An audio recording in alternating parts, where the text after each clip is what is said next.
राधे। जय श्री कृष्णा। रविवार व्रत कथा, पूजा विधि और आरती। जय सूर्यदेव। सर्व मनोकामनाओं की पूर्ति हेतु रविवार का व्रत श्रेष्ठ है। सूर्य का व्रत 1 वर्ष या 30 रविवार अथवा 12 रविवार तक करना चाहिए। यह व्रत सर्व कार्यप्रद, कुष्ठ आदि रोग नाशक, पाप नाशक तथा मुक्त प्रदायक है। इस व्रत की विधि इस प्रकार है।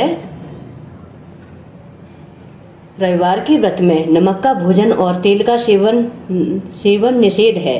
रविवार के व्रत में पारण या फलाहार करने वाले को उचित है कि सूर्य का प्रकाश रहते भोजन कर लें। यदि निराहार अवस्था में सूर्य अस्त हो जाए तो दूसरे दिन सूर्योदय तक व्रत रखना उचित है। व्रत में फलाहार हो या पारण भोजन 1 बार से अधिक नहीं करना चाहिए। प्रातः काल स्नान आदि से निवृत्त हो स्वच्छ वस्त्र धारण करें तथा शांत चित्त होकर परमात्मा का स्मरण करें। भोजन एक समय से अधिक नहीं करना चाहिए। भोजन तथा फलाहार सूर्य के प्रकाश रहते ही कर लेना उचित है।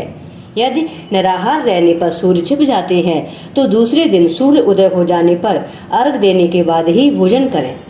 व्रत के अंत में व्रत कथा सुननी चाहिए। व्रत के दिन नमकीन तेल युक्त भोजन कदापि ग्रहण नहीं करें। रविवार का व्रत करते हुए 1 वर्ष बीत जाने पर व्रत करने वाले सूर्य को प्रणाम कर कहें कि मेरे गृह में चलिए, मैं आपका उद्यापन करूंगा या करूंगी। इतना कहकर मासा भर की भगवान सूर्य की स्वर्ण की मूर्ति बनवाकर पंच रत्न सहित बिना छिद्र का कलश स्थापित करके उसके ऊपर चावल से पूर्ण तांबे का पात्र रखें और लाल वस्त्र से उसे आच्छादित करके पुष्प मालाओं से वेष्टित करें। तत्पश्चात सूर्य के 12 नामों से सूर्य का पूजन करें। नारियल का अर्घ दें। इस व्रत के करने से मान सम्मान बढ़ता है तथा शस्त्रों का क्षय होता है। आंख की पीड़ा के अतिरिक्त अन्य सब पीड़ाएं दूर होती हैं। कथा है, एक बुढ़िया थी। उसका नियम था कि प्रति रविवार को ही स्नान आदि कर घर को गोबर से लीपकर फिर भोजन तैयार कर भगवान को भोग लगाकर वह स्वयं भोजन करती थी। ऐसा व्रत करने से उसका घर अनेक प्रकार के धन्य धान से पूर्ण था। श्री हरि की कृपा से घर में किसी प्रकार का विघ्न या दुख नहीं था। सब प्रकार से घर में आनंद रहता था। इस प्रकार दिन बीत जाने पर उसकी एक पड़ोसिन, जिसकी गौ का गोबर वह बुढ़िया लाया करती थी, उसे सब प्रकार से सुखी देखकर वह उससे जला करती थी। वह विचार करने लगी कि वृद्धा सर्वदा मेरी गौ का गोबर ले जाती है और उससे अपने घर को लीप पोत कर भगवान की पूजा करती है और भोग लगाती है।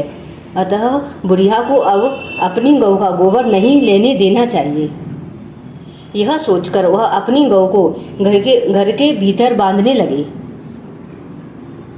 बुढ़िया गोबर न मिलने से रविवार के दिन अपने घर को न लीप सकी, इसलिए उसने न तो भोजन बनाया न भगवान को भोग लगाया तथा स्वयं भी उसने भोजन नहीं किया। इस प्रकार उसने निराहार व्रत किया। रात्रि हो गई, वह भूखी ही सो गई। रात्रि में भगवान ने उसे स्वप्न दिया और भोजन न बनाने तथा भोग न लगाने का कारण पूछा। वृद्धा ने गोबर न मिलने का कारण बताया। तब भगवान ने कहा कि माता, हम तुमको ऐसी गौ देते हैं जिससे आपकी सभी इच्छाएं पूर्ण होंगी, क्योंकि तुम हमेशा रविवार को गौ के गोबर से लीपकर भोजन बनाकर मेरा भोग लगाकर खुद भोजन करती हो। इससे मैं प्रसन्न होकर तुमको वरदान देता हूँ। मैं निर्धन को धन और बांझ स्त्रियों को पुत्र देकर उनके दुखों को दूर करता हूँ तथा अंत समय में मोक्ष प्रदान करता हूँ। स्वप्न में ऐसा वरदान देकर भगवान तो अंतर्ध्यान हो गए और वृद्धा की जब आंख खुली तो वह क्या देखती है कि आंगन में एक अति सुंदर गौ और बछड़ा बंधे हुए हैं। वह गाय और बछड़े को देखकर अति प्रसन्न हुई और उसने उन्हें घर के बाहर बांध दिया और वहीं खाने को चारा डाल दिया। जब उसकी पड़ोसन बुढ़िया ने घर के बाहर एक अति सुंदर गौ और बछड़े को देखा तो द्वेष के कारण उसका हृदय जल उठा और उसने देखा कि गाय ने सोने का गोबर किया है, तो वह उस गाय का गोबर ले गई और अपनी गाय का गोबर उसकी जगह पर रख गई। वह नित्य प्रति ऐसा करने लगी। सीधी सादी बुढ़िया को इसकी भनक भी नहीं पड़ने दी।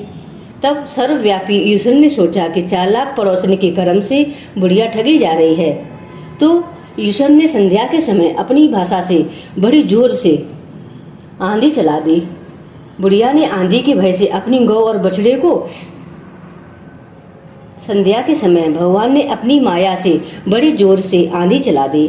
बुढ़िया ने आंधी के भय से अपनी गौ और बछड़े को भीतर बांध लिया। प्रातः काल जब वृद्धा ने देखा कि गौ ने सोने का गोबर दिया है तो उसके आश्चर्य की सीमा न रही और वह प्रतिदिन गौ को घर के भीतर बांधने लगी। उधर पड़ोसन ने देखा कि बुढ़िया गौ को घर के भीतर बांधने लगी है, उसका सोने का गोबर उठाने का दाव नहीं चलता, तो वह ईर्ष्या और डाह से जल उठी और कुछ उपाय न देख पड़ोसन ने उस देश के राजा की सभा में जाकर कहा, महाराज, मेरे पड़ोस की एक वृद्धा के पास एक ऐसी गौ है जो आप जैसे राजाओं के ही योग्य है। वह नित्य सोने का गोबर देती है। आप उस सोने से प्रजा का पालन करिएगा। वह वृद्धा इतने सोने का क्या करेगी? राजा ने यह बात सुन अपने दूतों को वृद्धा के घर से गौ लाने की आज्ञा दे दी। वृद्धा प्रातः ईश्वर का भोग लगा भोजन ग्रहण करने ही जा रही थी कि राजा के कर्मचारी गौ खोलकर ले गए। वृद्धा काफी रोई चिल्लाई, किंतु राजा के कर्मचारियों के समक्ष कोई क्या कहता। उस दिन वृद्धा गौ के वियोग में भोजन न खा सकी और रात भर रो रोकर ईश्वर से गौ को पुनः पाने के लिए प्रार्थना करने लगी। उधर राजा गौ को देखकर बहुत प्रसन्न हुए, लेकिन सुबह जैसे ही वह उठा तो क्या हुआ, सारा महल गोबर से भरा दिखाई देने लगा। राजा यह देखकर घबरा गया और भगवान ने रात्रि में राजा को स्वप्न में कहा कि हे राजा, गाय वृद्धा को लौटाने में ही तेरा भला है। उसके रविवार के व्रत से प्रसन्न होकर मैंने उसे गाय दी है। प्रातः होते ही राजा ने वृद्धा को बुलाकर बहुत से धन के साथ सम्मान सहित गौ लौटा दी तथा उसके पड़ोसन को बुलाकर उचित दंड दिया। इतना करने के बाद राजा के महल से गंदगी दूर हो गई। उसी दिन से राजा ने नगर वासियों को आदेश दिया कि राज्य की तथा अपनी समस्त मनोकामनाओं की पूर्ति के लिए रविवार का व्रत रखा करो। व्रत करने से नगर के लोग सुखी जीवन व्यतीत करने लगे। कोई भी घातक रोग, प्रकृति का प्रकोप उस नगर पर नहीं होता था। सारी प्रजा सुख से रहने लगी। जो मनुष्य रविवार के व्रत को करता है वह निहाद्य निपुण स्त्री, पुत्र एवं पौत्र से युक्त होता है। पृथ्वी पर देवताओं के दुर्लभ भोगों को भोगकर अंत में मोक्ष प्राप्त करके सूर्य लोक का गमन करता है। बोलो सूर्य नारायण भगवान की जय। श्री हरि नारायण की जय।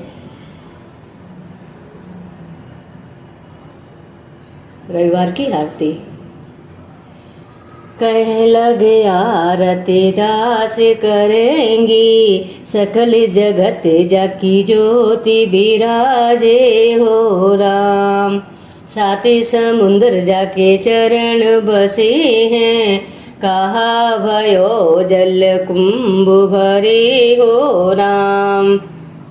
कोटि भानु जाके नख की शोभा, कहा भयो मंदिर दीप धरे हो राम।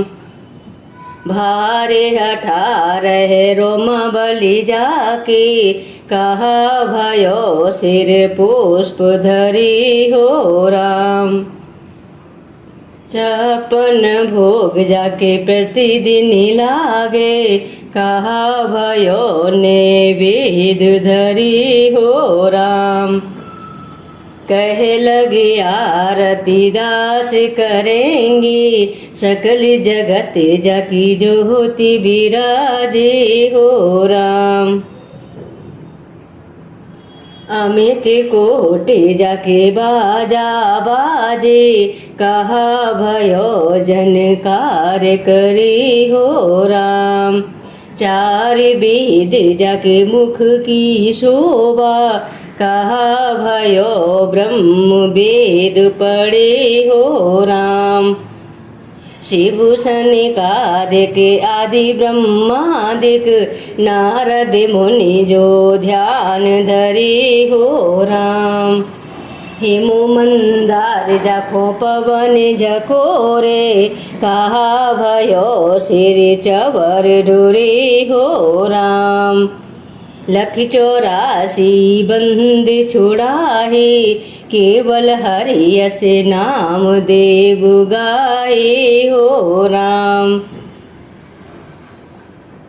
कह लगे आरती दास करेंगी, सकल जगत जाकी ज्योति विराजे, साथी समुद्र जाके चरण बसे है, कहा भयो जल कुंभ भरी हो राम। बोलो सूर्य नारायण भगवान की जय।